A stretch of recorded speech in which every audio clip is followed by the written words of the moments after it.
आपके अपने channel smart study 78 में आपका स्वागत है। यदि आप भी थर्ड ग्रेड एग्जाम की तैयारी कर रहे हैं तो ये वीडियो आपके लिए है। आज मैं लेकर आई हूँ राजस्थान के लोक देवता के मोस्ट इम्पोर्टेंट 20 क्वेश्चंस जो एग्जाम में बार बार पूछे जाते हैं। तो आप इसे टेस्ट के रूप में भी लगा सकते हैं। आपका क्या स्कोर रहता है आप मुझे कमेंट करके जरूर बताएं। आइए क्वेश्चन स्टार्ट करते हैं। दोस्तों यहाँ से आपका पहला क्वेश्चन स्टार्ट होता है, इनमें से कौन पंचपीर में शामिल नहीं है। तो पहले तो आपको पता होना चाहिए कि हमारी पंचपीर में कितने लोक देवता आते हैं। तो हमारी पंचपीर में 5 लोक देवता आते हैं। कौन कौन आते हैं सबसे पहले तो आपको ये पता होना चाहिए। तो सबसे पहले मैं बताना चाहती हूँ ट्रिक के साथ जिसे आप आसानी से याद कर सकते हैं। तो आपको सबसे पहले लिखना होगा गोपा राम है, बस इतना तो याद कर सकते हो। ये तो बहुत आसान है याद करना। तो कैसे आपके हो जाएंगे हमारे गोगा जी, ये वाले गोगा जी ये पंचपीर में आते हैं। और पैसे हो जाएंगे हमारे पाऊ जी हो जाएंगे। और रै से हो जाएंगे हमारे रामदेव जी, रै से हमारे रामदेव जी हो जाएंगे। मै से हो जाएंगे मेहरा जी। और है से हो जाएंगे हमारे हड़बू जी हो जाएंगे। ये यहाँ पर हड़बू जी हो जाएंगे।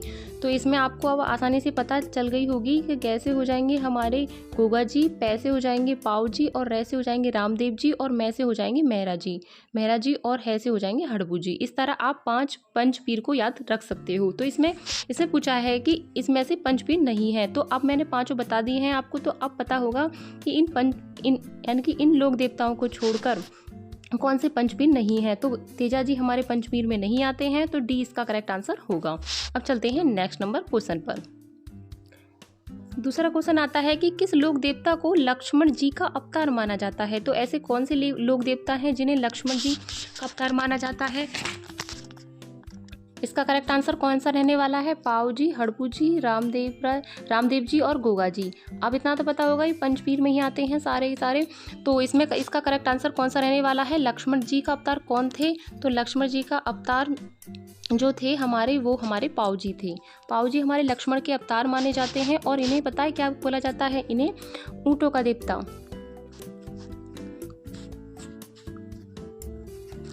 देवता के नाम से भी इन्हें जाना जाता है।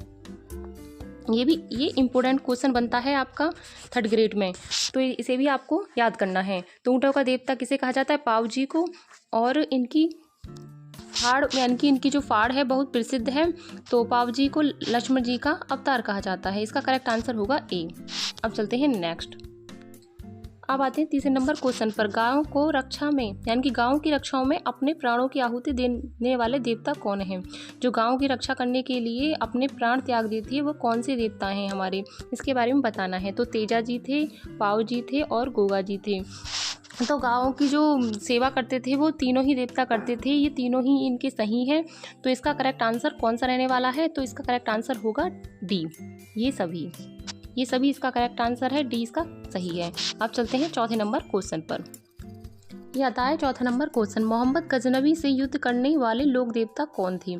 तो मोहम्मद गजनवी से जो युद्ध किया था वो कौन से देवता ने किया था। तो वो हमारे तेजा जी थे, गोगा जी थे, पाऊ जी थे, रामदेव जी थे। तो इसका करेक्ट आंसर कौन सा रहने वाला है। तो जो हमारा गजनवी से जो युद्ध किया था वो गोगा जी ने किया था। गोगा जी ने ऐसा किया था कि जब उनसे युद्ध हो रहा था तो उनके चमत्कारों को, गोगा जी के चमत्कारों को देखकर उन्हें जो दी थी वो जहार पीर की संज्ञा दी थी। तब से इन्हें जहार पीर के नाम से भी जाना जाता है। ऐसा होता है कि गोगा जी जो बोले जाते हैं वो हिंदुओं में बोले जाते हैं, लेकिन वो गजनबी जो मोहम्मद गजनबी थे वो मुसलमान थे। तो इस वजह से मुसलमानों में इन्हें जहार पीर के नाम से भी जाना जाता है। तो ये हमारे हिंदू और मुसलमान दोनों ही हैं, दोनों रूप में पूजे जाते हैं। और इनके कभी कभी ऐसा होता है कि इनका जन्म वगैरह पूछ लिए जाते हैं। जन्म भी इनका बहुत इम्पोर्टेंट है क्वेश्चन। तो इनका जो जन्म हुआ था वो ददरेवा में हुआ था। ददरेवा गांव चूरू में हुआ था। इम्पोर्टेंट क्वेश्चन है आपका, ये बहुत वेरी इंपॉर्टेंट क्वेश्चन है, याद रखना। अब चलते हैं नेक्स्ट नंबर क्वेश्चन पर। अब आते हैं 5वें नंबर क्वेश्चन पर। करणी माता का मंदिर कहाँ स्थित है। करणी माता का जो मंदिर है वो कहाँ पर स्थित है। आमेर, जयपुर में, देशनोक, बीकानेर में है। या सुरसरा अजमेर में है, पोकरण जैसलमेर में है। इसके 4 ऑप्शन दिए हुए हैं, तो इसका करेक्ट आंसर कौन सा रहने वाला है? तो सबसे पहले मैं बता दूं, करणी माता का जो अवतार है वो दुर्गा माता का है। दुर्गा माता के नाम से भी इन्हें जाना जाता है। दुर्गा माता के नाम से भी इन्हें जाना जाता है। तो करणी माता का जो मंदिर है यानी कि कहाँ पर स्थित है, वो आपके देशनोक बीकानेर में स्थित है। देशनोक बीकानेर में स्थित है। तो इसका करेक्ट आंसर कौन सा रहने वाला है? बी इसका सही आंसर रहने वाला है। बीकानेर में करणी माता का मंदिर है। अब चलते हैं नेक्स्ट। अब आते हैं 6 नंबर क्वेश्चन पर। लोक देवता वीर तेजाजी का जन्म स्थल कौन सा है? यानी कि तेजाजी का जो जन्म हुआ था वो कहाँ हुआ था, ये इसके बारे में पूछा है। तो इसमें 4 ऑप्शन दिए हैं, नागौर, सीकर, किशनगढ़ और बीकानेर। इसमें कौन सा सही रहने वाला है? तो इसमें तेजाजी का जो जन्म हुआ था वो हुआ था हमारा खड़नाल नागौर में। कभी कभी ऐसा होता है कि नागौर ना देकर खड़नाल वगैरह जगह रख दिया जाता है, यानी कि गांव का नाम दे दिया जाता है। तो इसमें कंफ्यूज होने की बिल्कुल भी ज़रूरत नहीं है इसमें। तो इसमें तो ऑप्शन में चारों में दिए हुए हैं कि नागौर ही है, कभी कभी खड़नाल ही दे देते हैं। तो आप नागौर के साथ खड़नाल भी लगा सकते हैं, याद कर लेना इसको भी, ये भी इंपॉर्टेंट क्वेश्चन है आपका। तो अब चलते हैं 7वें नंबर क्वेश्चन पर। समूह में से कौन सा कथन सत्य है? तो इसमें सत्य कथन बताना है। कल्लाजी 4 हाथों वाले देवता थे। सही बात है, कल्लाजी 4 हाथों वाले देवता ही थे। कैसा ऐसा हुआ था कि जब युद्ध हो रहा था तो उस टाइम जसमल जो थे वो उन्होंने घायल हो गए थे युद्ध के समय। तो उन्होंने क्या काम किया कि कल्लाजी ने अपने कंधों पर बैठा लिया। तो लोग क्या समझते थे कि एक कल्लाजी के हाथ हो गए दो और 2 हाथ हो गए जसमल की। तो दोनों ही एक कंधे पे बैठे थे जसमल। तो उनके 4 हाथों के नाम से भी प्रसिद्ध होने लगे, वो कि 2 सिर हैं और 4 हाथ हैं, ऐसे बोलने लगे लोग उनको। तो 4 हाथ तो दोनों के हो गए, लेकिन वो कल्लाजी के ही समझने लगे और 4 हाथ और 2 सिर वाले बोलते हैं इनको। तो ये बात इनकी सही है। तो कल्लाजी के धड़ ने मुगलों से लड़ना जारी रखा। हाँ जी, इन्होंने जो मुगलों से लड़ाई की थी उस टाइम वो लड़ते रहे। ऐसा नहीं है कि उनका युद्ध बीच में ख़त्म हो गया। उन्होंने अब जसमल को कंधे पे बिठाकर तब भी वे लड़ते रहे, अकेले ही लड़ते रहे। फिर ये भी इसका सही है। तो पाऊजी ऊँट के देवता थे, ये भी आपका करेक्ट आंसर है, क्योंकि पाऊजी जो माने जाते हैं वो ऊँट के देवता माने जाते हैं। तो ये भी इसका करेक्ट आंसर है। तो इसमें पूछा है कौन सा सत्य है, तो सारे ही सत्य हैं इसमें करेक्ट आंसर होगा आपका डी, यानी कि सारे ही आपके सही हैं। तो इसका होगा डी। अब चलते हैं 8वें नंबर क्वेश्चन पर। 8वां नंबर क्वेश्चन, गोगा जी का थान यानी मंदिर आमतौर पर किस पेड़ के नीचे बनता है? तो हमें बताना है कि गोगा जी की जो पूजा होती है वो कौन से पेड़ के नाम से प्रसिद्ध है, यानी कौन सा पेड़ ऐसा पूजा जाता है जो माना जाता है कि गोगा जी हैं। तो इसका आंसर कौन सा रहने वाला है? तो इसका करेक्ट आंसर खिजड़ी, पीपल, रोहिड़ा, बबूल। तो इसका करेक्ट आंसर होगा खिजड़ी। तो ऐसा होता है कि कहा जाता है कि जिस घर में खिजड़ी का पेड़ होता है उस घर में गोगा जी निवास करते हैं। तो एक इसमें कहा भी है कि घर घर खिजड़ी, घर घर गोगा जी। जिस घर में खिजड़ी होगी उस घर में गोगा जी होंगे। उनकी जो गोगा जी की जो थान बनाई गई थी वो खिजड़ी के नीचे, यानी खिजड़ी के वृक्ष के नीचे बनाई गई थी, इसलिए खिजड़ी पेड़ को बहुत प्रसिद्ध माना जाता है। यानी कि कहा जाता है कि दशहरा के दिन जो यहाँ पर जो पूजा करते हैं तो उनकी जो मनोकामनाएं पूर्ण हो जाती हैं। इसलिए क्यों हो जाती हैं? क्योंकि गोगा जी वहाँ पर अपना रूप धारण करते हैं, इस वजह से इस पेड़ को बहुत अच्छी तरह से पूजा जाता है आमतौर पर। तो इसका करेक्ट आंसर होने वाला है ए। अब चलते हैं नेक्स्ट। यहाँ से आपका 9वां नंबर क्वेश्चन स्टार्ट होता है कि देवल चारनी की गांव को छुड़ाते हुए किस देवता ने पीर गति प्राप्त की थी? तो वो 4 ऑप्शन दिए हुए हैं, तेजाजी, पाऊजी, हड़बूजी और देवनारायण जी। इसमें आपका कौन सा करेक्ट रहने वाला है? तो मैं पहले मैं बता दूं, जो हमारे पाबू जी थे उन्होंने देवचारणी से एक वादा किया था कि जब भी मैं समस्या में होंगी तो वो हमारा साथ देंगे, यानी कि पाऊ जी हमारी समस्या को समाधान करेंगे। तो ऐसा हुआ कि खुद यानी कि पाऊ जी के जो बहनोई थी उन्होंने देवलचारणी की गांव पर हंगामा यानी कि हमला कर दिया। तो इस वजह से पाऊ जी उनकी सहायता करने आए थे। अब खुद अपने बहनोई से उन्होंने लड़ाई की थी, तो उस टाइम वह पीरगति को प्राप्त हुए थे। तो इसका करेक्ट आंसर कौन सा रहता है होगा? तो इसका करेक्ट आंसर होगा पाऊ जी। पाऊ जी इसका करेक्ट आंसर है, 20 का करेक्ट आंसर है। अब चलते हैं 10वें नंबर क्वेश्चन पर। अब आते हैं 10वें नंबर क्वेश्चन पर। लोक देवता हड़बू जी ने किस राजा को खंजर देकर आशीर्वाद दिया था? तो इसका करेक्ट आंसर कौन सा रहने वाला है? तो राव जोधा, राव सातल, राव सूजा और राव मालदेव। इसका 4 में से ऑप्शन कौन सा रहने वाला है? ठीक, तो इसका करेक्ट आंसर होगा ए। इसका करेक्ट आंसर है ए। रावजोधा। रावजोधा को खंजर देकर आशीर्वाद दिया था। तो इसका करेक्ट आंसर होगा ए। अब चलते हैं 11वें नंबर क्वेश्चन पर। अब आते हैं 11वें नंबर क्वेश्चन पर। लोक देवता मल्लीनाथ जी का मंदिर किस क्षेत्र में स्थित है? तो इसमें क्षेत्र पूछा है, तो कौन सा ऑप्शन इसमें सही रहने वाला है? पाली, जोधपुर और बीकानेर। तो इसमें सारे ही ऑप्शन आपके गलत हैं। आपके ऑप्शन इसमें सारे गलत हैं। ये इसमें गलत हो गया है। तो इसका करेक्ट आंसर आप लिख लेना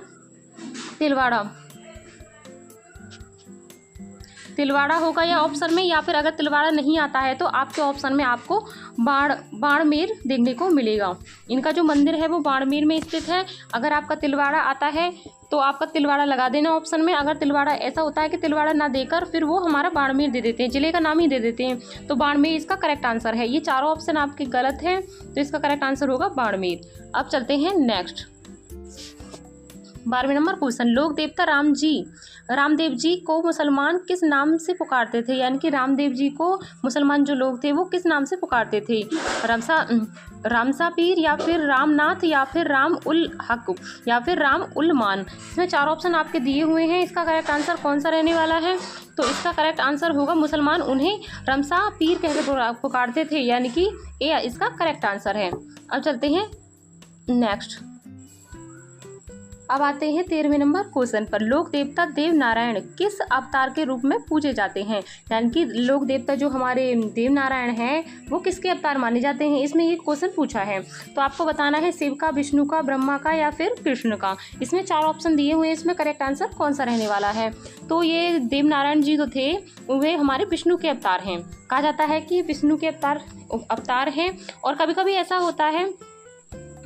ऐसा होता है कि यहाँ पर अभी स्थान पूछ लिया जाता है कि देव नारायण जी का जन्म कहाँ हुआ था, तो आप उसमें कंफ्यूज ना हो। तो इनका जो जन्म हुआ था वो हमारा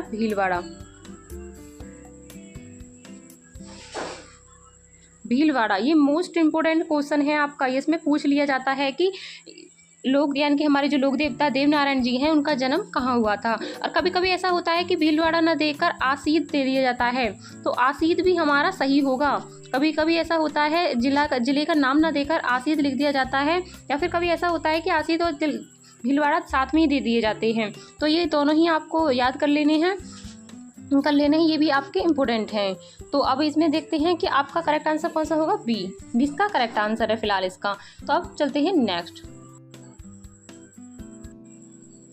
अब आता है नेक्स्ट। लोक देवता खेतला जी किस अवतार से जुड़े हुए हैं? खेतला जी जो किस अवतार से जुड़े हुए हैं, यानी वह किस रूप में पूजे जाते हैं? तो इसका करेक्ट आंसर कौन सा रहने वाला है, इसमें हमें बताना है। राम, शिव, विष्णु और गणेश। इसमें करेक्ट आंसर कौन सा रहने वाला है? तो हमारा खेतला जी जो अवतार माने जाते हैं वो शिव के अवतार माने जाते हैं।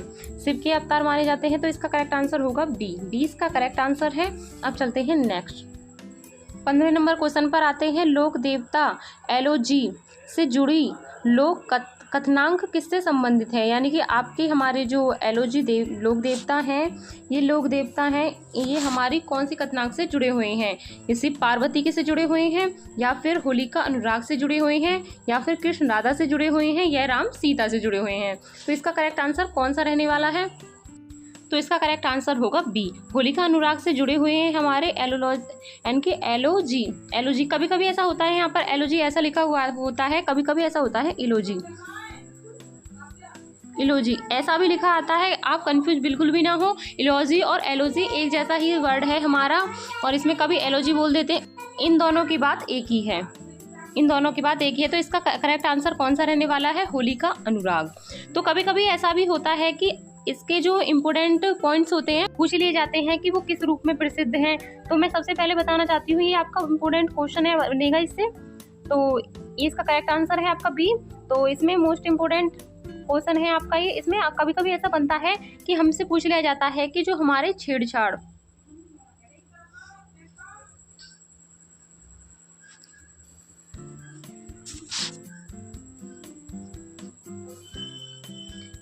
के अनोखे देवता, कहा जाता है कि ये छेड़छाड़ के अनोखे देवता के नाम से भी प्रसिद्ध हैं। सबसे इम्पोर्टेंट जो क्वेश्चन बनता है वो यहीं से बनता है। सबसे इम्पोर्टेंट यानी कि छेड़छाड़ के जो अनोखे देवता के नाम से पुकारे जाते हैं वो कौन से देवता हैं। तो आप इसे आसानी से लगा पाओगे अगर आपको ये क्वेश्चन याद है। तो इसमें ज़्यादा इम्पोर्टेंट वगैरह कुछ और जन्म वगैरह नहीं पूछते हैं, इसमें केवल यही पूछा जाता है कि छेड़छाड़ के देवता कौन से हैं। तो एलओजी इसका करेक्ट आंसर होगा अगर पूछा जाए। अब चलते हैं आपके नेक्स्ट नंबर क्वेश्चन पर।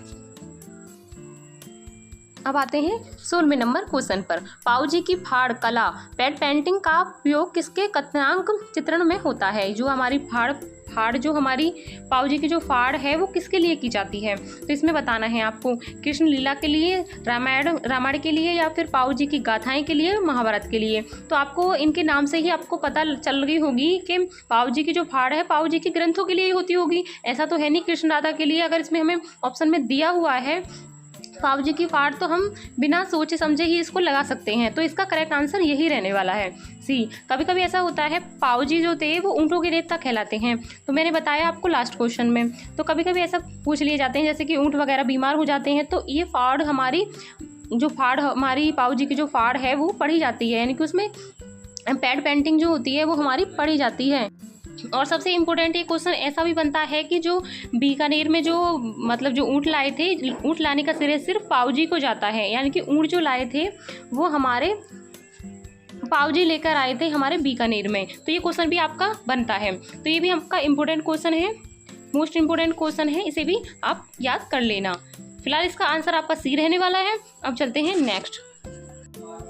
अब चलते हैं 17वें नंबर क्वेश्चन पर। लोक लिखा हुआ है, इसमें लोक देवता आप लिख लेना। लोक देवता आप यानी कि लोक देवता आप लिख लेना। इसमें गलत लिखा हुआ है। लोक देवता देव नारायण की किस महीने में जयंती मनाई जाती है। तो देव नारायण आपका इम्पोर्टेंट लोक देवता है, ऐसा नहीं है कि इम्पोर्टेंट नहीं है, ये भी आपके बहुत इम्पोर्टेंट देवता हैं। तो इनकी जयंती पूछी है कौन से महीने में मनाई जाती है। तो आपको पहले तो पता होना चाहिए कि इनका जन्म कहाँ पर हुआ था, यानी कि कौन सी तिथि को मनाया जाता है। ज़्यादातर यानी कि अधिकतर आपकी जो लोक देवता है उनका जो जहाँ जन्म हुआ है वहीं पर ही आपकी ये जयंती मनाई जाती है, यानी कि उसी तिथि को मनाई जाती है। पहले तो आपको उनके जन्म का पता होना चाहिए। तो इसका कौन सा करेक्ट आंसर रहने वाला है चारों में से? मकर संक्रांति, दीपावली, होली और नवरात्रि। तो इसका करेक्ट आंसर होगा ए। तो इसमें मकर संक्रांति के दिन इनकी जयंती मनाई जाती है, ए इसका करेक्ट आंसर है। इसमें मोस्ट इम्पोर्टेंट होता है कि जो 1992 की बात है कि जब हमारी भारतीय डाक विभाग ने देव नारायण जी की फाड़ पर सर्वप्रथम जो है 5 रुपये का टिकट जारी की थी, यानी कि 5 रुपये की टिकट जारी की थी। ये आपका यहाँ से आपका मोस्ट इम्पोर्टेंट क्वेश्चन है कि 1992 में डाक जो टिकट की थी 5 रुपये की, वो किसके काल में की थी, यानी किस देवता के उसमें की थी। तो वो देव नारायण जी के काल में की थी। इसका करेक्ट आंसर होगा यानी कि 1992 में। तो अब इसका फिलहाल इसका आंसर है ए। अब चलते हैं 18वें नंबर क्वेश्चन पर। अब आते हैं 18वें नंबर क्वेश्चन पर। लोक देवता वीर तेजा जी का जन्म कहाँ हुआ था? Teja ji very most important,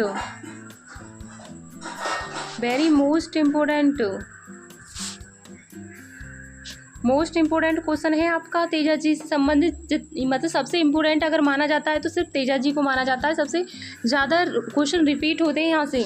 तो इसका अब इसमें पूछा है कि लोक देवता जो तेजा जी का जन्म कहाँ पर हुआ था। लास्ट क्वेश्चन में करा के आ रही हूँ कि तेजा जी का जन्म कहाँ हुआ था। तो इसका करेक्ट आंसर कौन सा होने वाला है? तो इसका करेक्ट आंसर होगा आपका खरनाल, नागौर और ददरेवा, चूरू या पोखर, जैसलमेर, बचना, बीकानेर। तो इसमें कौन सा करेक्ट आंसर रहने वाला है? तो आपका पहला ही इसका करेक्ट आंसर होगा खरनाल और नागौर, यानी कि खरनाल जगह का नाम है और नागौर उसका जिला है, नागौर जिले से हैं। और ददरेवा चूरू तो हमारे इसमें होगा नहीं। ददरेवा चूरू को जो हुआ था वो गोगा जी